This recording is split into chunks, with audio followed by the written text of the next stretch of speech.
जैसे जेल चलाने के नियम एक बार मुझे पता चला कि क्या है, मैं एक बार गिरफ्तार हुआ, ऐसा तो होता रहता हम लोगों के साथ। जब ये गेट करार सही हुआ था तो एक अंग्रेज अधिकारी, एक यूरोपियन अधिकारी जिसका नाम था आर्थर डंकल, जिसने डंकल ड्राफ्ट बनाया था, वो भारत की यात्रा पे आया। हम लोग बहुत गुस्से में थे कि इसी आदमी ने देश का बंटाधार किया, सत्यानाश किया, गेट करार इसने सही करवाया, डंकल प्रस्ताव बनाया, इसको हम भारत में नहीं घुसने देंगे।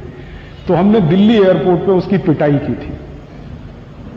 मैं थोड़ा अहिंसावादी हूं, लेकिन उस दिन मैंने अहिंसा छोड़ दी थी। आर्थर डंकल को हमने जूतों से पीटा था और एयरपोर्ट के लाउंज में पीटा था, पुलिस के सामने पीटा था, और उसको हमने भागने के लिए मजबूर कर दिया था। वो भागा था लाउंज से और रनवे पे दौड़ गया था। मैंने कहा था कि दूसरी फ्लाइट लेके फिर वापस स्विट्जरलैंड चले जाओ, यहां घुसने का नहीं दिल्ली में। तो पुलिस ने गिरफ्तार किया क्योंकि वो भारत सरकार का मेहमान था। हमने कानून का उल्लंघन किया कि भारत सरकार के मेहमान की पिटाई कर दी, तो जेल तो होनी थी, तो हम जेल गए। जब मैं जेल में पहुंचा तो उस समय सौभाग्य या दुर्भाग्य जो भी कहो, किरण बेदी तिहाड़ जेल में थी। वो सुपरिंटेंडेंट थी वहां की, किरण बेदी। तो जब हम गए तो वो सब नाम नोट शुरू हुआ, जैसे मैनुअल्स में लिखा हुआ ना कि नाम कैदी का, बाप का, उम्र वगैरह सब। फिर ये कहा उन्होंने कि आप अपने कपड़े उतारो।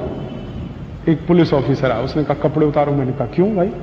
उसने कहा आपका बॉडी मार्क चेक करना। तो मैंने कहा बॉडी मार्क आप चेक करोगे, मैं बता देता हूं, कपड़े क्यों उतरवाते हो मेरे? तो उसने कहा रूल है ये यहां का। मैंने कहा भाई बड़ा विचित्र है, तुम पूछ रहे हो, मैं बताता हूं मेरे बॉडी मार्क क्या है। मैं बताता हूं कि मेरी दाहिनी टांग पर तिल है, कि मेरे पैर में तिल है, कि मेरे कान के पीछे है या मेरी आंख के पीछे, मैं बताता हूं, तुम लिखो इसमें। उसने कहा नहीं साहब आप बताओ जरूर, लेकिन मैं आपके कपड़े उतरवाऊंगा और इसमें लिखा जाएगा कि मैंने कपड़े उतारे, चेक किया, तब वहां मुझे उनका बॉडी मार्क मिला। तो मैंने कहा मैं नहीं उतारूं तो उसने कहा कि मुश्किल हो जाएगी आपको भी मुझे भी। तो मैंने कहा मैं यहां आमरण अनशन पे बैठ जाऊं तो उसने कहा मेरी नौकरी चली जाएगी। मैंने कहा ये मेरा जो भारत देश में आजादी के बाद संविधान लागू होने के अंतर से मुझे जो मौलिक अधिकार मिला है वो आप अनहन कर रहे हैं उसका। तो उसने कहा भाई मौलिक अधिकार आप अपने बाजू में रखो, मुझे बॉडी मार्क चेक करना। तो फिर मेरी जब मुलाकात हुई किरण बेदी से तो मैंने उनको पूछा ये बॉडी मार्क क्यों चेक करते हैं? तो उन्होंने कहा वो 1860 में कानून बना था, अंग्रेजों ने तय किया था, तो तब से चला आ रहा है बॉडी मार्क चेक। तो मैंने कहा मुझे वो मैनुअल पढ़ना है। तो उन्होंने कहा और क्या करोगे आप यहां आके, यही तो खुरापात करोगे, शांति से तो रहने नहीं दोगे। मैंने कहा आपने गलत आदमी को गिरफ्तार किया, अब आप मेरे जैसे आदमी को यहां रखेंगे तो कुछ तो सहन करना ही पड़ेगा आपको, नहीं तो मुझे रिहा कर दो आप। तो उन्होंने कहा वो तो जल्दी हो नहीं पाएगा। तो मैंने कहा मैनुअल्स मुझे देखने हैं कि ये 1860 में अंग्रेजों ने तय किया, तो क्यों तय किया?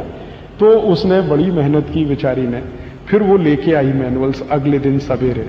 वो मैंने पढ़ा तो उसमें लिखा हुआ था कि भारत का कोई भी कैदी अंग्रेजी अधिकारी के लिए कैदी से ज्यादा गुलाम है और उसका अपमान होना ही चाहिए, इसलिए आपको कपड़े उतरवाने पड़ेंगे।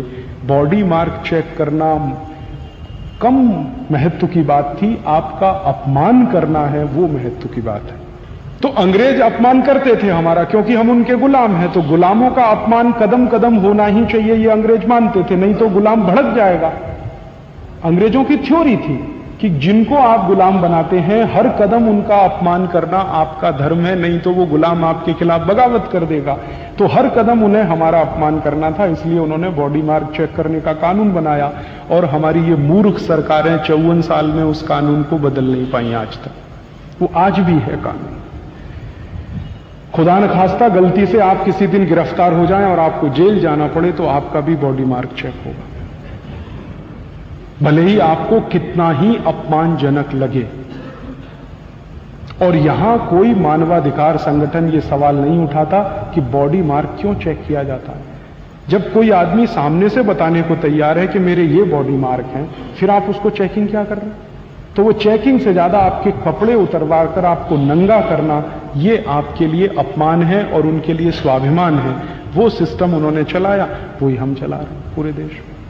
नहीं बदला कुछ भी, जेल मैनुअल्स के एक भी कानून नहीं बदले गए इस देश में। दोस्तों सबसे पहले तो चैनल सब्सक्राइब करें, फिर लाइक, कमेंट और शेयर करें।